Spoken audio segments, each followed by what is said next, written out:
Hello friends and welcome back. दोस्तों, हमारे channel में आप सबका फिर से स्वागत है। फ्रेंड्स, बाइपोलर जंक्शन ट्रांजिस्टर यानी कि बीजेटी, इसकी जब हमने बात की थी तो हमने ये आपसे कहा था कि इसका सबसे इंपॉर्टेंट फंक्शन होता है एम्प्लीफिकेशन। एम्प्लीफिकेशन का मतलब होता है दोस्तों किसी भी सिग्नल की स्ट्रेंथ को बढ़ा देना, उसे एम्प्लीफाई कर देना। एम्प्लीफिकेशन और एम्पलीट्यूड ये दोनों आपस में जुड़े हुए हैं। यानी एम्पलीट्यूड आप जानते हैं दोस्तों, net displacement from the mean line, यानी कि जब हम एक पर्टिकुलर वेव फॉर्म की बात करते हैं तो इस लाइन से द मीन एवरेज लाइन जो है, द जीरो लाइन जिसको कहा जा सकता है, इससे ये कितना डिस्टेंट है, इसका क्रेस्ट यानी कि टुवर्ड्स अपर साइड और इसका ट्रफ यानी कि टुवर्ड्स बॉटम साइड। ये हम बात कर चुके हैं दोस्तों जब हमने बात की थी वेव फॉर्म्स की। अगर जो ट्रांजिस्टर होता है उसके इनपुट में अगर हम कोई ऐसा वेव फॉर्म दें या एक ऐसा सिग्नल दें जिसकी कोई पर्टिकुलर एम्पलीट्यूड हो, अगर वो उसको आउटपुट पर बढ़ा कर दे एम्पलीट्यूड को, इसी प्रोसेस को कहा जाता है दोस्तों एम्प्लीफिकेशन। यानी आउटपुट हमें जब मिलता है एक बीजेटी से, एक ट्रांजिस्टर से, तो वो हमें मिलता है इनपुट से बढ़ा हुआ। ये सबसे इंपॉर्टेंट फंक्शन होता है ट्रांजिस्टर का फ्रेंड्स, क्योंकि ट्रांजिस्टर जो होता है इसका जो एम्प्लीफिकेशन करने का तरीका है, यानी जो ऑपरेशन है इसका किसी भी इनकमिंग सिग्नल को एम्प्लीफाई करने का, वो निर्भर करता है फैक्टर ऑफ एम्प्लीफिकेशन पे। फैक्टर ऑफ एम्प्लीफिकेशन से मतलब है दोस्तों कितने गुना या किस वैल्यू से इसने इनकमिंग सिग्नल को एम्प्लीफाई किया। इस फैक्टर ऑफ एम्प्लीफिकेशन को हम दोस्तों एक और नाम से जानते हैं जिसे कहा जाता है गेन। गेन का मतलब होता है दोस्तों कि जो इनकमिंग सिग्नल था उसका एक पर्टिकुलर वैल्यू था, उसी इनकमिंग सिग्नल को जब इसने एम्प्लीफाई किया, ट्रांजिस्टर ने कितने गुना एम्प्लीफाई किया, किस फैक्टर से उसके एम्पलीट्यूड को बढ़ाया। जिस फैक्टर से बढ़ाया वो हमेशा एक न्यूमेरिकल वैल्यू होती है, एक नंबर होता है, उसी नंबर को हम कहते हैं गेन, यानी फैक्टर ऑफ एम्प्लीफिकेशन। ये गेन जो होता है दोस्तों एक बीजेटी में, एक बाइपोलर जंक्शन ट्रांजिस्टर में, करंट गेन और वोल्टेज गेन के रूप में हम देखते हैं। करंट गेन जो होता है दोस्तों, यानी इनकमिंग सिग्नल की करंट जो थी वो कितने गुना बढ़ी, कितने गुना उस पर असर हुआ, ये हमेशा कई सारे तरह की होती है। लेकिन जनरली जब हम एक पर्टिकुलर कॉन्फ़िगरेशन की बात करते हैं, कॉन्फ़िगरेशन का मतलब होता है कनेक्शन करने का तरीका, जिस कॉन्फ़िगरेशन की अभी हम बात कर रहे हैं, करंट गेन बराबर होता है collector current divided by emitter current, एक पर्टिकुलर कॉन्फ़िगरेशन में, जिसकी हम अभी बात करेंगे। ब्रॉडली स्पीकिंग, किसी भी कॉन्फ़िगरेशन में, किसी भी तरह के कनेक्शन में करंट गेन होता है इन अ नटशेल, आउटपुट करंट कितनी है, करंट का सिंबल मैं यहां पर आई लिख रहा हूं, डिवाइडेड बाय इनपुट करंट कितनी है। यानी जो आउटपुट हमें मिला सिग्नल का, उसकी करंट कितनी है, उसको डिवाइड कर दिया जाए अगर जो इनकमिंग सिग्नल था उसकी करंट कितनी थी, तो हमें मिलेगा करंट गेन। किस डिग्री से, किस नंबर से, किस न्यूमेरिकल वैल्यू से असर पड़ा इनकमिंग सिग्नल की करंट पे। इसी तरह होता है वोल्टेज गेन। वोल्टेज गेन का मतलब सिंपल है दोस्तों, सपोज कीजिए जो इनकमिंग सिग्नल था ये 5 वोल्ट का था, जो हमने इनकमिंग दिया, जो हमने इनपुट दिया ट्रांजिस्टर में, लेकिन जो हमने आउटपुट लिया उस ट्रांजिस्टर से, सपोज कीजिए ये 30 वोल्ट का हो गया। एज एन एग्जाम्पल आपको बता रहा हूं। तो वोल्टेज गेन कितना हुआ, output voltage divided by input voltage, यानी कि 30 volt divide by 5 volt which is equal to 6, यानी 6 होगा यहां पर वोल्टेज गेन। जो वोल्टेज गेन होता है दोस्तों इसकी कोई यूनिट नहीं होती, क्योंकि एक न्यूमेरिकल वैल्यू है, एक नंबर है। यह हमें इतना दिखाता है कि कितने गुना असर पड़ा इनकमिंग सिग्नल के पैरामीटर्स पे, करंट पे या वोल्टेज पे। तो दोस्तों ये इंपॉर्टेंट कॉन्सेप्ट आपके लिए जानना जरूरी था। गेन के ही बेसिस पर हम अलग अलग तरह के एम्पलीफायर्स का क्लासिफिकेशन करते हैं। एम्पलीफायर यानी वो डिवाइस जो कि ट्रांजिस्टर से बनता है, इस केस में हम जहां बात करेंगे, और जो करता क्या है, सिग्नल के एम्पलीट्यूड को बढ़ाता है, या यूं कहें कि सिग्नल की नेट कोर स्ट्रेंथ को बढ़ाता है, एक वीक सिग्नल को पावरफुल सिग्नल बनाता है। कितनी डिग्री से बनाता है उसी को कहा जाता है फैक्टर ऑफ एम्पलीफिकेशन या गेन। करंट की बात करें तो करंट गेन, वोल्टेज कितनी बढ़ी तो वोल्टेज गेन। अब दोस्तों हम बात कर रहे थे कॉन्फ़िगरेशन की, यानी किसी भी बाइपोलर जंक्शन ट्रांजिस्टर को, बीजेटी को कनेक्ट करने का तरीका। ये जो कॉन्फ़िगरेशंस होती हैं किसी भी ट्रांजिस्टर की, ये बेसिकली होती हैं 3 तरह की।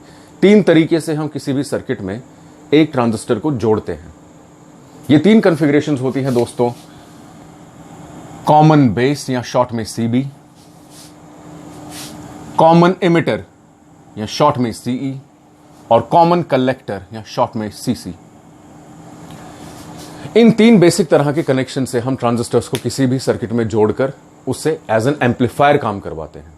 इसीलिए इन जैसे कनेक्शंस को कहा जाता है, जो कनेक्शन मान लीजिए सीबी कॉमन बेस से बना। कॉमन बेस क्या है, कॉमन इमिटर क्या है, ये बातें आपको डिटेल में मैं बताऊंगा। कॉमन बेस से जो बना, इस कनेक्शन से जो एम्पलीफायर बना ट्रांजिस्टर के जरिए, उसे कहा जाता है CB amplifier, common base amplifier. इसी तरीके से कॉमन इमिटर या सीई कॉन्फ़िगरेशन से, कनेक्शन से जो एम्पलीफायर बनता है, उसे कहा जाता है सीई एम्पलीफायर। इसी तरीके से फिर कॉमन कलेक्टर एम्पलीफायर या सीसी एम्पलीफायर। तो दोस्तों बात करते हैं तीनों कॉन्फ़िगरेशंस की कि किस तरीके से ये तीनों तरह के कनेक्शंस किए जाते हैं। सबसे पहले हम बात करते हैं कॉमन बेस कनेक्शन की, या शॉर्ट में CB amplifier, common base amplifier. दोस्तों कनेक्शन करने का तरीका जो है, इनका एक्सप्लेनेशन किसी हद तक इनके नाम से ही पता चल रहा है। हम ये तो जानते हैं कि ट्रांजिस्टर में तीन टर्मिनल्स होते हैं, बेस, इमिटर और कलेक्टर। बेस जो होता है दोस्तों, अगर वो कॉमन हो between the emitter connection and the collector connection, उसी कनेक्शन को कहते हैं कॉमन बेस। ये आप ज्यादा अच्छी तरह जान पाएंगे अगर आप यहां ध्यान दीजिए अपना। सिंपल सा एक ट्रांजिस्टर हमने यहां कनेक्ट किया हो, एक डायग्रामेटिक रिप्रेजेंटेशन। ये इसकी बेस है, ये कलेक्टर है और ये है इमिटर। जिस पे एरो का सिंबल होता है वो होता है इमिटर। यहां पर दोस्तों ध्यान दीजिएगा, कनेक्शन हमने किस तरीके से किया है कॉमन बेस एम्पलीफायर में। बेस जो है वो कॉमन है बिटवीन इमिटर सेक्शन, ये इमिटर का सेक्शन है, ये कलेक्टर का सेक्शन, इनके बीच में बेस कॉमन है। इसी वजह से इसको कहा जाता है common base amplifier.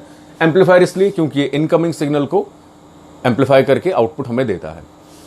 Common base configuration में दोस्तों इमिटर जो होता है वो एक्ट करता है as an input terminal. Input जो होता है वो इमिटर पे दिया जाता है और आउटपुट हम लेते हैं कलेक्टर से। यानी ये है इमिटर, ये इमिटर रेजिस्टेंस है जहां हम कनेक्ट करते हैं इमिटर के साथ, इसलिए इसका नाम है शॉर्ट में RE, इमिटर रेजिस्टेंस। इस इमिटर रेजिस्टेंस के पहले आप ये देख रहे हैं, यहां से हमने कनेक्शन उठाया और दूसरा टर्मिनल, ये दो टर्मिनल्स हैं, दो इनपुट जो हम इनपुट दे रहे हैं, ये है Vin, ये हमने इनपुट दिया इमिटर पे, और आउटपुट हमने लिया दोस्तों C यानी कलेक्टर से, ये है जहां पर हम Vout, यहां से हम आउटपुट लेते हैं। ये कॉन्फ़िगरेशन काम कैसे करती है दोस्तों, यहां आप देख रहे हैं VBE का मतलब है voltage source for base and emitter. ये वोल्टेज सोर्स जो है ये कनेक्टेड है बेस और इमिटर के साथ यहां पर इस सेक्शन में। इसी तरीके से बेस और कलेक्टर का जो वोल्टेज सप्लायर सेक्शन है वो है VCB, कलेक्टर बेस वोल्टेज। ये वोल्टेज सप्लाई करता है कलेक्टर बेस को। दोस्तों कॉमन बेस एम्पलीफायर में आपको ध्यान देना है कि बेस इमिटर जंक्शन, यानी कि बेस और इमिटर जंक्शन ये फॉरवर्ड बायस होता है।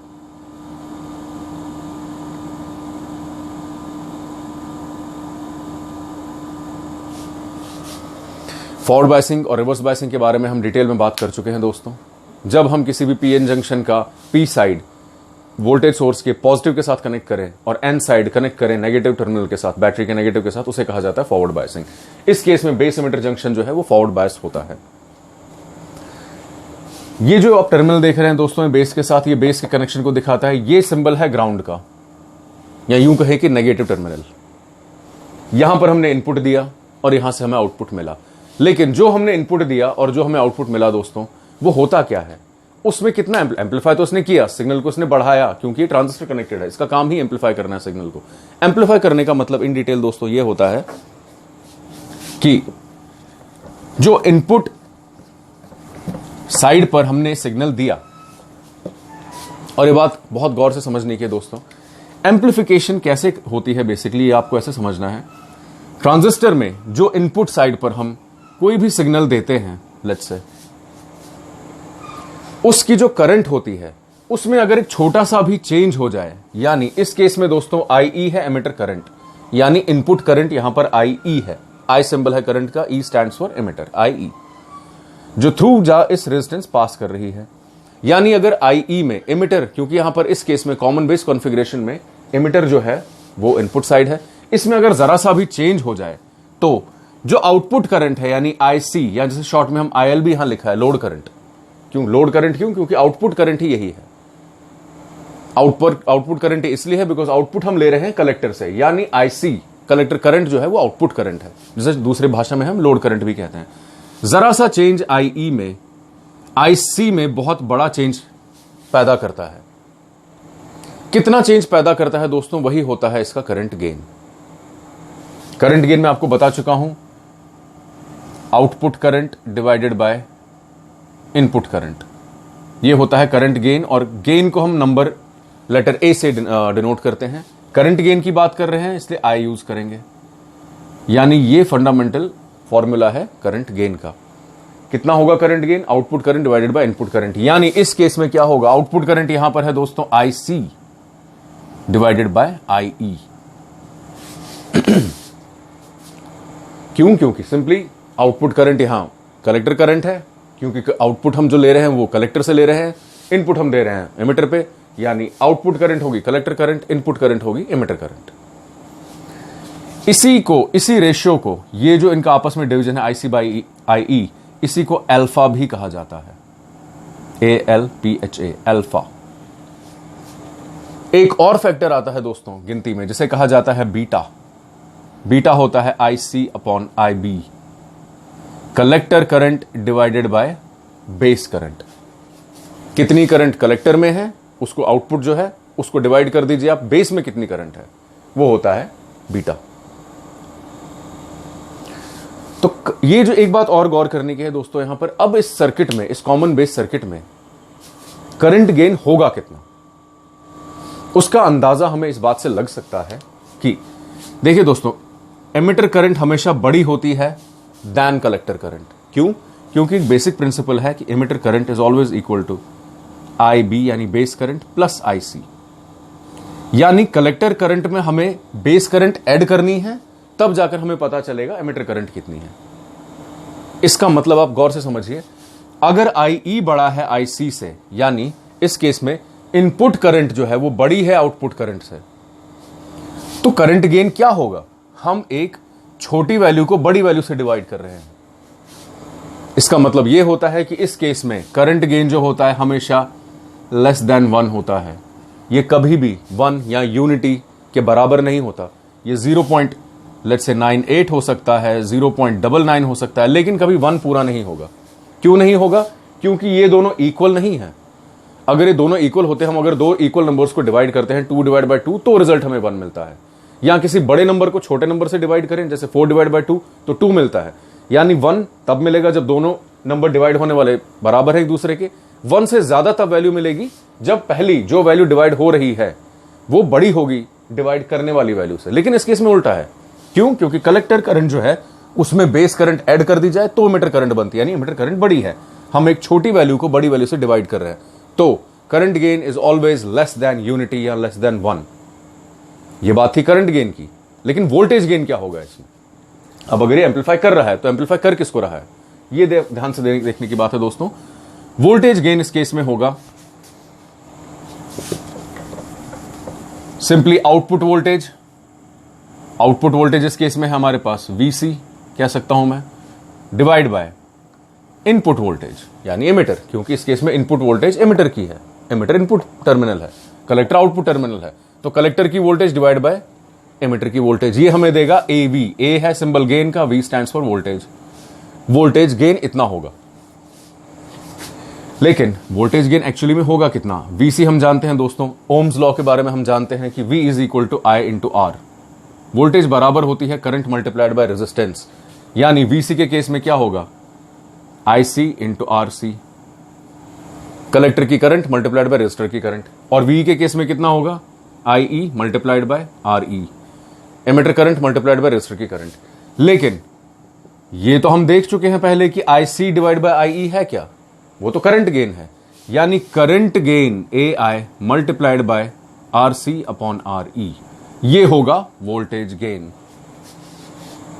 करंट गेन को मल्टीप्लाई करना है हमें collector current divide by emitter, collector resistance divide by emitter resistance, ये हमें देगा वोल्टेज गेन। वोल्टेज गेन इसका बहुत सिग्निफिकेंट होता है दोस्तों। इसकी वैल्यू 100 से लेकर के कई केस में 500 तक हो सकती है। यानी इनकमिंग सिग्नल की जो वोल्टेज है वो 100 गुना से 500 गुना तक बढ़ सकती है। इसी वजह से इसे कहा जाता है एम्पलीफायर सर्किट। इनकमिंग सर्किट की वोल्टेज, इनकमिंग सिग्नल की वोल्टेज बढ़ा देता है। तो दोस्तों ये था कॉमन बेस कॉन्फ़िगरेशन। अगले वीडियो में हम बात करने जाएंगे कॉमन एमिटर कनेक्शन की और उसके बाद कॉमन कलेक्टर कॉन्फ़िगरेशन की। तो उम्मीद है दोस्तों आपको हमारा ये वीडियो पसंद आया होगा और इन्फॉर्मेटिव लगा होगा। अगर आपको इस टॉपिक के बारे में या इससे प्रीवियस जो भी हम डिस्कस कर चुके हैं प्रीवियसली कोई भी टॉपिक, उनके बारे में कोई भी प्रश्न है आपके दिल में, कोई भी सवाल है, कहीं पर कोई भी डाउट है, तो नीचे कमेंट्स में ज़रूर लिखिए। उसका उत्तर देने में हमें बेहद खुशी होगी। कृपया हमारे चैनल को लाइक और सब्सक्राइब ज़रूर कीजिए। Thank you.